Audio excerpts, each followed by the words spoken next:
जय हिंद दोस्तों, आपका हमारे इस नए वीडियो में एक बार फिर से स्वागत है। हिंदुस्तान जैसे बड़े गणराज्य में आपने कहीं ना कहीं किसी न किसी जगह पे सेना जरूर देखी होगी। ऐसे सेनाएं जो कि हमारे देश के आंतरिक सुरक्षा, बाहरी सुरक्षा और दंगा फसाद जैसे तमाम जगहों पे डट के मुकाबला करने के लिए खड़े रहते हैं। और ऐसे सेना को देखकर आपके भी मन में एक लालसा जगती होगी कि काश मैं भी अपने देश की शान, अपनी देश की आन में जुट जाऊं, एक वर्दीधारी बनकर, एक सेना का हिस्सा बनकर अपने देश के लिए कुछ कर सकूं। इसी के तहत हर साल एसएससी जीडी यानी कि स्टाफ सिलेक्शन कमीशन जीडी के थ्रू हर साल ढेरों वैकेंसियां निकालती है। इस साल भी सन 2022 के लास्ट में नोटिफिकेशन जारी हो चुका है। सन 2023 के स्टार्टिंग में ही वैकेंसियां शुरू हो जाएंगी, जिसमें एसएससी जीडी के तहत 25,000 से भी ज़्यादा वैकेंसी आउट होगी। और इस वैकेंसी में बैठने के लिए देश के लाखों करोड़ों लड़के तैयारी करना शुरू कर दिए हैं।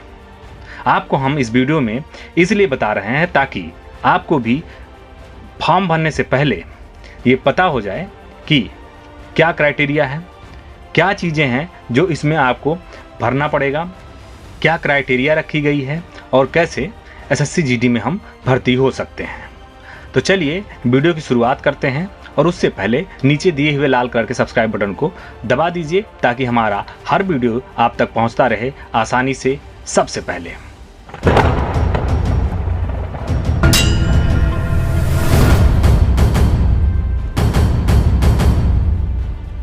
इस वीडियो को हम 4 टॉपिक से कवर करेंगे। सबसे पहले टॉपिक में हम आपको बताएंगे कि एसएससी जीडी क्या चीज़ है, इसमें भर्ती होने के बाद कौन सा विभाग मिलता है, किस विभाग में कौन सी ड्यूटी होती है, इन सब चीज़ के बारे में आपको डिटेल्स में समझाएंगे।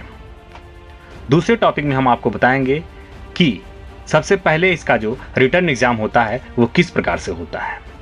तीसरे टॉपिक में हम आपको बताएंगे इसके फिजिकल फिटनेस और इसके मेडिकल के बारे में। और चौथे टॉपिक में हम आपको बताएंगे कि एसएससी जीडी में भर्ती होने के बाद आपकी सैलरी कितनी होगी। तो चलिए बिना किसी देरी के हम पहले टॉपिक पे चलते हैं। एसएससी जीडी ऐसा विभाग है जो कि हर साल तमाम और ढेरों सारी भर्तियां करवाता है।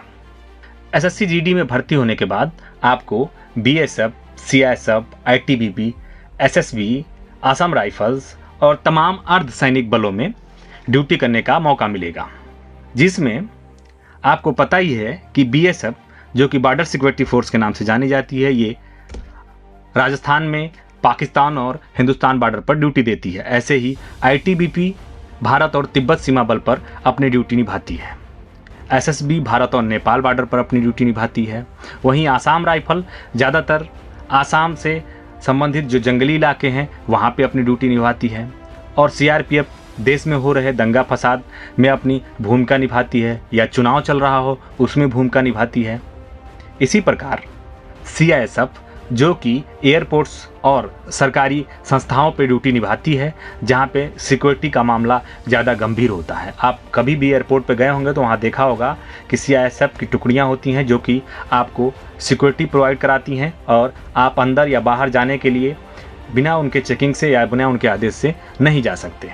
तो इस प्रकार देश की तमाम सेनाएं जो कि अर्धसैनिक बलों के अंतर्गत आती हैं वो अपनी ड्यूटी निभाती हैं। तो अगर आप एसएससी जीडी क्वालिफाई करते हैं और आप भर्ती होते हैं इन विभाग में, तो आप खुद ही सेलेक्ट करेंगे सबसे पहले कि आपको किस विभाग में जाना है। इसमें 2 या 3 ऑप्शन भरे जाते हैं, नंबरिंग से नीचे तक सारे ऑप्शन भर दिए जाते हैं। 6-7 ऑप्शन होता है, तो आप पहले जो आपकी चॉइस हो उस हिसाब से भर सकते हैं और उस विभाग में भर्ती होने का मौका हासिल कर सकते हैं।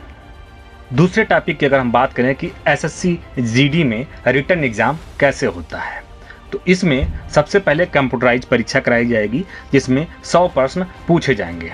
इस परीक्षा में रीजनिंग, गणित, सामान्य ज्ञान, हिंदी या अंग्रेजी विषयों से सवाल पूछे जाएंगे।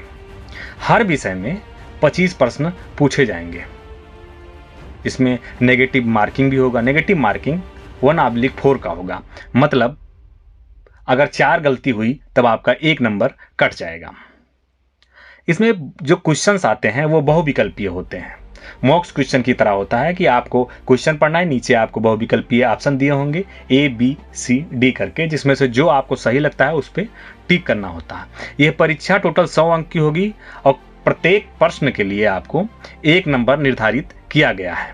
परीक्षा आप चाहे हिंदी में देना चाहें तो दे सकते हैं या अंग्रेजी में देना चाहें तो भी दे सकते हैं। दोनों मॉडल्स में पेपर तैयार किए जाते हैं और टोटल परीक्षा जो है ना 90 मिनट की कराई जाती है। 90 मिनट में ही आपको 100 क्वेश्चन करने होंगे, तो थोड़ा स्पीड भी आपको पकड़ना होगा, नहीं तो 1 मिनट में एक क्वेश्चन आपको हल करना मुश्किल हो जाएगा। अब हम बात करेंगे फिजिकल फिटनेस के बारे में। तो सबसे पहले हम हाइट की बात करते हैं।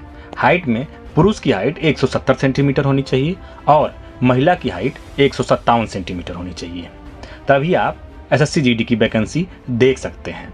इसके साथ साथ अगर आप अनुसूचित जनजाति से संबंधित आकांक्षी हैं, यानी कि अनुसूचित जनजाति से बिलोंग करते हैं, तो आपकी हाइट पुरुष वर्ग में 162.5 सेंटीमीटर होना चाहिए और महिला का 150 सेंटीमीटर होना चाहिए।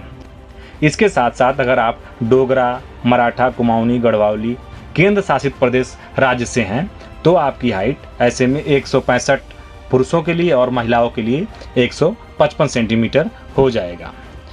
इसके साथ साथ और भी कई राज्य हैं, जैसे उत्तर पूर्व से आने वाले राज्य हैं अरुणाचल प्रदेश, मणिपुर, मेघालय, मिजोरम, नागालैंड, सिक्किम और त्रिपुरा जैसे राज्यों की हाइट 162.5 सेंटीमीटर पुरुषों के लिए और 152.5 सेंटीमीटर महिलाओं के लिए।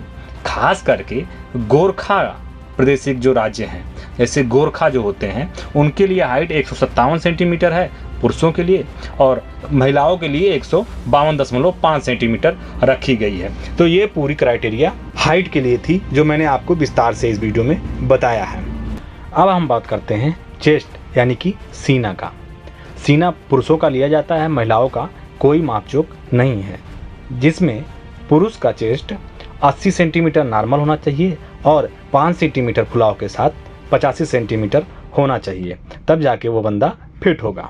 इसके साथ साथ अगर वो अनुसूचित जाति से संबंधित उम्मीदवार है तो उसका 76 सेंटीमीटर और 5 सेंटीमीटर फुलाव के साथ होगा। यहीं अगर वो गढ़वाली, कुमाऊनी, डोगरा, मराठा और असम, हिमाचल प्रदेश के राज्य या केंद्र शासित प्रदेश राज्य संबंधित उम्मीदवार जो भी हैं, जम्मू और कश्मीर, लद्दाख वाले भी उम्मीदवार, उनका 78 सेंटीमीटर और 5 सेंटीमीटर फुलाव के साथ होना चाहिए। गोरखा के लिए 77 सेंटीमीटर और प्लस 5 सेंटीमीटर फुलाव के साथ होना चाहिए, तभी वो व्यक्ति फिट होगा। अगर उम्मीदवार हाइट और चेस्ट में फिट हो गया तो उसके बाद उसकी रनिंग प्रक्रिया कराई जाएगी, जिसमें 5 किलोमीटर की दौड़ होगी पुरुषों की, जिसका टाइमिंग होगा 24 मिनट और वहीं महिलाओं का दौड़ 1600 मीटर का होगा और टाइमिंग 8 मिनट 30 सेकंड का होगा, जो कि सभी उम्मीदवार जो किसी भी राज्य से हैं उनके लिए है।